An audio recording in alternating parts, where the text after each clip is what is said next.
அன்பர்களே, ஆண்டவராகிய இயேசு கிறிஸ்துவின் நாமத்தில் உங்களுக்கு மனம் நிறைந்த வாழ்த்துக்களை தெரிவித்துக் கொண்டு சத்திய வசனம் திருமறை பாட நிகழ்ச்சிக்கு உங்களை அன்போடு அழைக்கிறோம். சத்திய வசனம், இது தேவனின் வசனம். நாம் சோர்ந்து போகையில் கரம் கொடுக்கும் நம் தேவனின் வசனம், நம் தேவனின் வசனம். பொய்யான மாயையை பற்றி கொள்ளுகிறவர்கள் தங்களுக்கு வரும் கிருபையை போக்கடிக்கிறார்கள். அன்பான சத்திய வசனம் நேயர்களுக்கும் பங்காளர்களுக்கும் மற்ற நண்பர்களுக்கும் ஆண்டவராகிய இயேசு கிறிஸ்துவின் நாமத்தினாலே எங்களுடைய வாழ்த்துக்களை தெரிவிக்கிறோம். இந்த நாளிலும் வேதத்தில் பல வசனங்களை நாம் வாசிக்கிறோம்.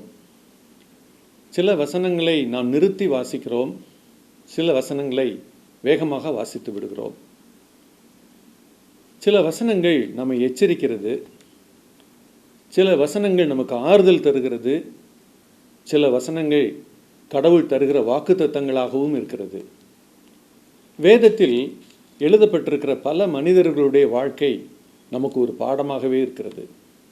இந்த நாளிலும் வேதத்தில் எழுதப்பட்டிருக்கிற அப்படி நமக்கு பாடம் சொல்லித் தருகிற ஒரு மனிதரை குறித்து நாம் சற்று பார்க்கலாமா? வேதத்தில் யோனா என்கிற தேவ மனிதனை நாம் வாசித்து பார்த்திருப்போம். இந்த யோனா வாழ்க்கையில் நடந்த சில காரியங்கள் நமக்கு இன்றும் கடவுள் என்ன செய்கிறார் என்பதையும், யோனா என்ன செய்துவிட்டார், அதை எப்படி மாற்றிக்கொண்டார் என்பதையும் நமக்கு போதனையாக கர்த்தர் எழுதி வைத்திருக்கிறார். இந்த செய்தியினுடைய தலைப்பு மீண்டும் வாய்ப்பு தருகிற ஆண்டவர். மீண்டும் வாய்ப்பு தருகிற ஆண்டவர். அநேக நேரங்களில் இந்த மீண்டும் என்கிற ஒரு சொல்லை நாம் யோசித்து பார்ப்போம் என்று சொன்னால், ஏற்கனவே தரப்பட்டதை இழந்து போனதினால்தான் மீண்டும் என்கிற வார்த்தை வருகிறது. யோனாவுக்கு ஒரு நல்ல வாய்ப்பை ஆண்டவர் ஏற்படுத்துகிறார். யோனா ஒரு கடவுளுடைய மனிதர், கடவுளுடைய வார்த்தையை சொல்லுகிற மனிதர். கடவுளுடைய வார்த்தையை சொல்லுகிற மனிதர்களுக்கு கடவுளோடு நெருங்கிய தொடர்பு இருக்கும். அந்த தொடர்பில் நடக்கக்கூடியவை என்னன்னா, கர்த்தர் என்ன செய்யணும், என்ன சொல்லணும், எங்கே போகணும் அப்படிங்கிறத சொல்லுவார். அந்த தேவ மனிதர்கள் அதை எடுத்து அதை அப்படியே செய்வாங்க. கடவுளுக்கும் அந்த தேவ மனிதர்களுக்கும் அந்த உறவு. கடவுள் இந்த யோனாவை பார்க்குறாரு. ஒரு மனதில் திட்டத்தை வைத்து யோனாவை சந்திக்கிறார். கடவுள் சொல்கிறாரு, நீ எழுந்து நினிவே பட்டணத்துக்கு போ, நீ பிரசங்கம் பண்ணு, இதை நீ செய்யணும் அப்படின்னு ஆண்டவர் கட்டளை கொடுக்கிறார். எப்போதுமே 3 வார்த்தைகள் ஆண்டவர் கட்டளை கொடுக்கும்போது வரும். Place, persons, plan of message. எந்த தீர்க்கதரிசிக்கும் ஆண்டவர் இதை சொல்லுவார். அதை போல தான் சொன்னார். அநேக நேரங்களிலே கடவுள் என்னோடு பேச வேண்டும் என்று நினைக்கிறோம், கடவுளுடைய சித்தம் எனக்கு வெளிப்பட வேண்டும் என்று நினைக்கிறோம். ஆனால் இந்த தேவ மனிதர் தெளிவாக ஆண்டவர் பேசிய பிறகும் அதை எடுத்துக்கொள்ள வேண்டிய பிரகாரமாக அவர் எடுத்துக்கொள்ளவில்லை. எவ்வளவு பரிதாபமான நிலை பாருங்கள். இந்த உலகத்திலே முன்மாதிரியாக இருக்க வேண்டிய பல தேவ மனிதர்கள் தேவன் தங்களோடு பேசுவதை மீறும்போது, தேவன் தங்களுக்கு சொன்னதை விட்டுவிட்டு இன்னொன்றை செய்யும்போது அதனுடைய விளைவுகளை பற்றி யோசிப்பதில்லை. ஆனால் விளைவுகளை நாம் இங்கே பார்க்கலாம். யோனா அழகாக ட்ரெஸ் பண்ணுறாரு, கிளம்புறாரு. நம்மெல்லாம் என்ன யோசிப்போம்? ஊழியத்தை கிளம்பிட்டாரு அப்படின்னு யோசிப்போம். ஆனால் அவர் என்ன செஞ்சார் தெரியுமா? நேராக கப்பல் இருக்கிற இடத்துல போய் டிக்கெட்டை மாற்றி வாங்குறாரு. கடவுள் போச்சொன்ன இடம் நினிவே, இவர் டிக்கெட் எடுத்த இடம் தர்சீஷ். அந்த நேரத்தில் கூட அவருக்கு என்ன உணர்வு இல்லை? கடவுள் சொன்னது ஒன்று, நாம் செய்வது இன்னொன்றே. அந்த உணர்வு அவருக்கு இல்லை. எப்போதுமே கடவுளுடைய வார்த்தையை மீறும்போது ஆண்டவர் கண்முன் தோன்றி உடனடியாக தடுப்பதில்லை, விட்டுறாரு. ஆனால் அப்படியே விட்டு விடுவதில்லை. அவருடைய மனதில் இப்போது என்ன தோன்றுகிறது? யோனா மீறுறாரு. நம்முடைய திட்டம் நினிவேல போய் இவர் பிரசங்கம் பண்ணணும் அப்படின்னு சொல்லி, ஆனால் மீறுறாரு. ஆண்டவர் என்ன செய்கிறார்? அவரை விட்டு விலகவில்லை. நீங்களும் நானும் கடவுளுடைய வார்த்தையையும் சித்தத்தையும் மீறும்போது வேதனைப்படுகிறார். ஆனால் நம்மை கைவிட்டு போய் விடுவதில்லை. இன்று இந்த பகுதியை வாசிக்கிற நமக்கு யோனா தருகிற செய்தி, கடவுள் என்னோடு பேசினார், எனக்கு அது முக்கியமாக தெரியவில்லை. கடவுள் என்னோடு பேசினார், நான் அதை விட்டு இன்னொன்றை செய்கிறேன். இதுதான் யோனா நமக்கு அந்த நாளில் செய்ததை நமக்கு சொல்லுகிறார். இது சரியா? இப்படி நாம் போகும்போது என்ன விளைவுகளை சந்திக்க வேண்டும்? ஆண்டவருடைய வார்த்தையை மீறுவது எளிது. ஆனால் மீறின பிறகு வரக்கூடிய விளைவுகள் நாம் சந்திக்கும் போது தான் தெரியும் அது எவ்வளவு ஆபத்தானது, அது எவ்வளவு வேதனையை தரும், எத்தனை பேரை பாதிக்கும். இதெல்லாமே நாம் அதை மீறும்போது தெரியாது. ஆனால் மீறி விட்ட பிறகு நாம் தான் அனுபவிக்க வேண்டும். இந்த வேத பகுதியில் அவர் கப்பல் ஏறிடுறாரு.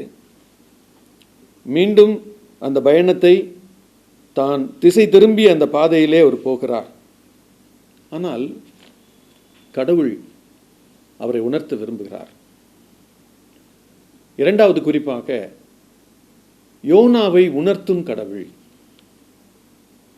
முதல் குறிப்பு சித்தத்தை மீறிய யோனா. இரண்டாவது குறிப்பு சித்தத்தை உணர்த்துகிற தேவன். இன்று நீங்களும் நானும் சித்தத்தை மீறும்போது ஆண்டவர் எப்போதுமே நம்மை உணர்த்த விரும்புகிறார். அப்படி உணர்த்தும் போது நம்ம எப்படி ரெஸ்பாண்ட் பண்ணுறோம்? அந்த உணர்வை பெறுகிறோமா? அந்த உணர்வை அல்ல கழிக்கிறோமா அல்லது தட்டி கழிக்கிறோமா, புறக்கணிக்கிறோமா? அந்த கேள்வியை கேட்டு பார்க்கணும். முதல்ல ஆண்டவர் திரும்பி பார்க்க வைப்பது ஒரு பெரிய பெருங்காற்றையும் கொந்தளிப்பையும் அவர் பயணம் செய்கிற கப்பல் திசையிலேயே உருவாக்குகிறார். கடவுளே உருவாக்குறார். வேதம் அப்படித்தான் சொல்லுது. கடவுள் வரவிட்டார் என்று சொல்லி எழுதப்பட்டிருக்கிறது. சித்தத்தை மீறுகிற யாராக இருந்தாலும் குறுக்கே கடவுள் நிற்பதை பார்க்கத்தான் வேண்டும். ஒரு பெரிய தடையாக அவர் நிற்பதை பார்க்கத்தான் வேண்டும். சித்தத்தை மீறுவது என்பது இந்த நாட்களிலே நமக்கு எளிதாக இருக்கிறது. ஆனால் சித்தம் மீறுவதனால் வரக்கூடிய பெரிய நஷ்டம் அதை அனுபவித்து பார்த்தால்தான் தெரியும். அந்த தேவ மனிதன் திரும்பி பார்க்க வைப்பதற்காகவே ஆண்டவர் என்ன செய்கிறார்? 4 முறைகளிலே அவரோடு இடைப்படுகிறார். முதல்ல அந்த கப்பல் மனிதர்கள், கப்பலில் பிரயாணம் பண்ணின அந்த மனிதர்களை ஆண்டவர் பயன்படுத்துகிறார்.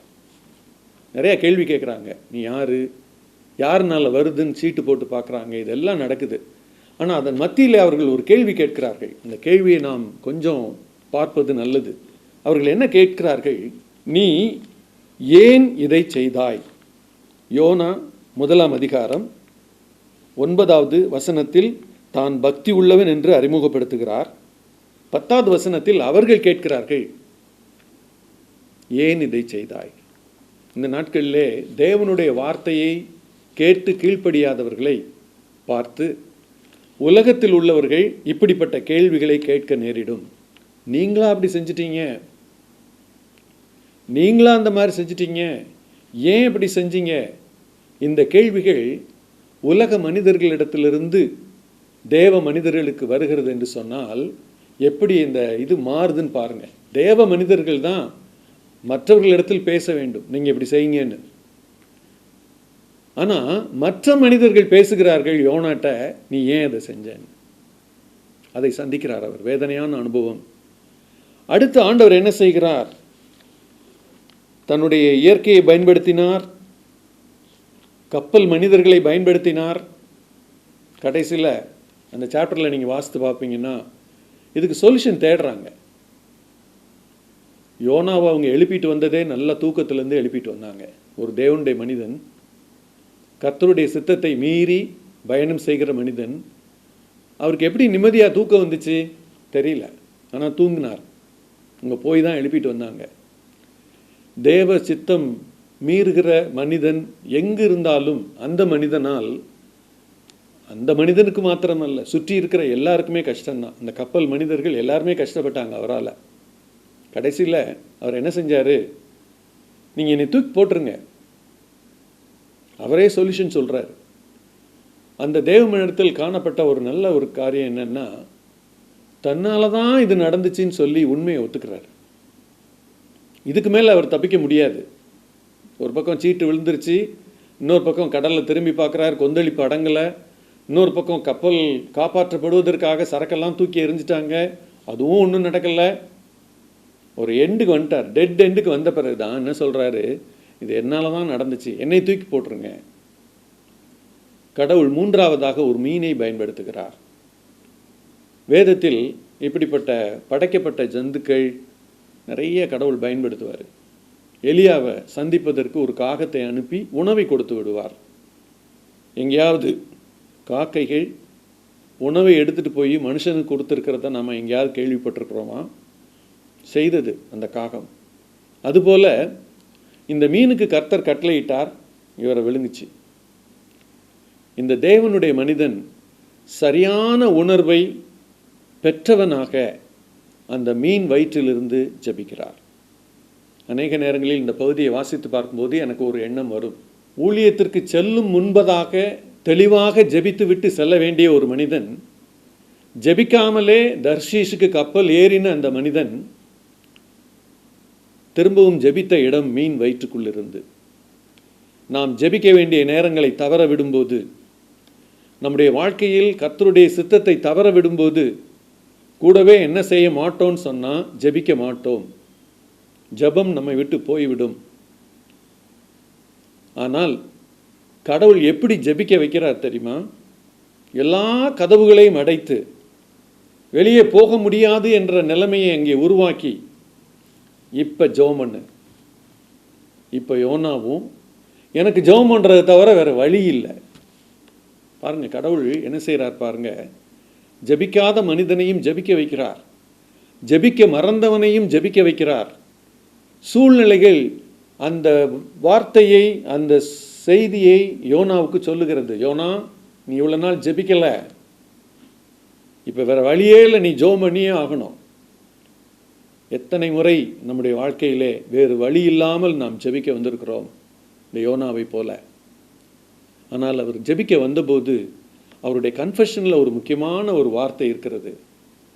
அந்த கன்ஃபெஷனில் 9வது வசனத்தில் அவர் இப்படி சொல்லுகிறார்: பொய்யான மாயையை பற்றி கொள்ளுகிறவர்கள் தங்களுக்கு வரும் கிருபையை போக்கடிக்கிறார்கள். நானோ என்னில் துதியின் சத்தத்தோடே உமக்கு பலியிடுவேன். அந்த 8, 9 2 வசனத்திலையும் அவர் சொல்லுகிற காரியம், பொய்யான மாயையை பற்றி கொள்ளுகிறவர்கள், தாம் பொய்யான மாயையை பற்றி கொண்டவன் என்பதை அறிக்கையிடுகிறார். ஆண்டவர் எல்லாருக்கும் கிருபை தர்றாரு. ஆனால் ஆண்டவற்றிலிருந்து வர்ற கிருபையை போக்கடிக்கிற ஒரு கூட்டமாய் நாம் இன்று இருக்கிறோமா? யோனா தர்ஷீஷுக்கு கப்பல் ஏறும்போது அந்த கிருபையை போக்கடித்து விட்டார். கடவுள் சொல்கிற செய்தி அவருக்கு பிடிக்கலை. இன்று வேதத்தை வாசிக்கும்போது எல்லா வசனங்களும் எனக்குத்தான் எழுதப்பட்டிருக்கிறது, இதில் சொல்லப்பட்டிருக்கிற எச்சரிப்பை நான் பார்க்க வேண்டும், இதில் சொல்லப்பட்டிருக்கிற வாக்குத்தத்தத்தை நம்ப வேண்டும், இது எந்த திசையில் காட்டுகிறதோ அந்த திசையில் நான் என்னுடைய பயணத்தை வைக்க வேண்டும். அதற்காகத்தான் வேத புத்தகம் ஆண்டவர் கையிலே கொடுத்திருக்கிறார். ஆனால் இன்று நாம் அநேக நேரங்களிலே வாசித்து விட்டு அதை நினைவுபடுத்த கூட செய்வதில்லை, மறந்து விடுகிறோம். வாசித்த பிறகு அதற்கு கீழ்ப்படுகிறோமா, கீழ்ப்படிந்திருக்கிறோமா, கீழ்ப்படிய வேண்டுமா, இப்படிப்பட்ட கேள்விகளையெல்லாம் நாம் கேட்பதில்லை. எத்தனை பேர் நாம் காலை தியானத்திலே வேதத்தை முறைமையாக வாசிக்கிறோம்? எத்தனை பேர் வாசித்ததை யோசித்து பார்க்கிறோம்? எத்தனை பேர் வாசித்ததை அப்பியாசப்படுத்துகிறோம்? யோனா வேதாகமம் இல்லாத காலத்தில் வாழ்ந்தான். அவனுக்கு அந்த நாளில் வசனத்தை போல கொடுக்கப்பட்ட செய்தி என்னன்னு சொன்னால், நீ எழும்பி புறப்பட்டு நினிவேக்கு போய் பிரசங்கம் பண்ணணும், அதுதான்.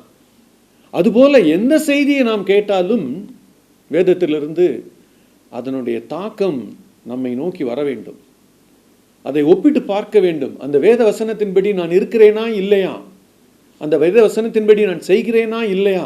இந்த ஒப்பிடுதல் இப்போ உள்ள நாட்களில் அப்படியே நம்ம விட்டு கடந்து போய்க்கொண்டே இருக்கிறது. கடமைக்காக வேதம் வாசிப்பது, கடமைக்காக ஜெபிப்பது. இந்த மனிதனை பாருங்கள், தன்னுடைய வாழ்க்கையிலே ஜெபிக்க வேண்டிய நேரத்தில் அவர் ஜெபிக்கவில்லை. ஜெபிக்க வேண்டிய நேரத்திலே வேறு திசைக்கு பயணம் மேற்கொண்டார். ஆனால் கர்த்தர் என்ன செஞ்சார் பாருங்க, ஜெபிக்க வைத்தார். கர்த்தர் எப்போதும் மீண்டும் வாய்ப்பை தருகிறவர். அந்த செகண்ட் சான்ஸ் ஆண்டவர் தரும்போது யோனா பயன்படுத்தி கொண்டார். அவருடைய ஜெபத்தில் தன்னை அர்ப்பணிக்கிறார். அந்த ஜெபத்தை நீங்கள் கூர்ந்து கவனித்து பார்ப்பீர்கள் என்று சொன்னால், ஆண்டவரை துதிப்பார். தான் என்ன செஞ்சிட்டேங்கிறத, கிருபையை நான் போக்கடிச்சிட்டேன் அப்படிங்கிறத அவர் சொல்லாமல் சொல்வார். கடைசியில் முடிக்கும்போது வெளியில் வந்து நினிவேக்கு போய் ஆண்டவர் சொன்னபடி பிரசங்கம் செய்வார். நினிவே மக்கள் மாறுவார்கள். எனக்கு அன்பான நேயர்களே, அன்பான கேட்டுக்கொண்டிருக்கிற நண்பர்களே, யோனா நமக்கு தருகிற செய்தி, நான் சித்தத்தை மீறிவிட்டேன், ஆனால் தேவன் என்னை உணர்த்தினார். தேவன் என்னை உணர்த்தும் போது, அவர் எனக்கு மீண்டும் வாய்ப்பு தரும்போது அந்த வாய்ப்பை நான் ஏற்றுக்கொண்டேன். இந்த நாளிலும் ஒருவேளை கடந்த காலத்தில் நான் இதை செய்து விட்டேன் என்று வருத்தத்தோடு இந்த செய்தியை நீங்கள் கேட்டுக்கொண்டிருக்கலாம். ஐயோ, இந்த மாதிரி நான் செஞ்சது எவ்வளோ பெரிய பாதிப்பை எனக்கு கொடுத்து விட்டது என்று சொல்லி அநேக நேரங்களில் சஞ்சலப்படலாம், வேதனைப்படலாம். இனி எனக்கு வேறு வழியே இல்லையா என்று சொல்லி கூட யோசித்து கொண்டிருக்கலாம். ஆனால் யோனாவோடு இடைப்பட்ட தேவன் இன்று நம்மோடு இடைப்படுகிறார். என்ன சொல்கிறார் தெரியுமா? நான் மீண்டும் உனக்கு வாய்ப்பை தருகிறேன். நீ விட்ட இடத்திலிருந்து நீ தொடரும்படியாக நான் உனக்கு கிருபையை மீண்டும் தருகிறேன். நீ இழந்து போன அந்த நல்ல வாழ்க்கையை, இழந்து போன எதையும் நான் உனக்கு திரும்ப தருகிறேன். வேதத்தில் ஆண்டவர் சொல்லுகிறார், இழந்து போனதை தேடவும் ரட்சிக்கவுமே நான் வந்தேன் என்று சொல்லி லூக்கா 19வது அதிகாரத்தில் சொல்லுகிறார். இன்றும் கூட உங்களை நோக்கி வருகிற செய்தி, ஆண்டவர் உங்களுக்கு தருகிற உற்சாகம் அளிக்கும் ஒரு வார்த்தை, சோர்ந்து போக வேண்டாம். கடந்த கால தவறை நினைத்து முடங்கி போய்விட வேண்டாம்.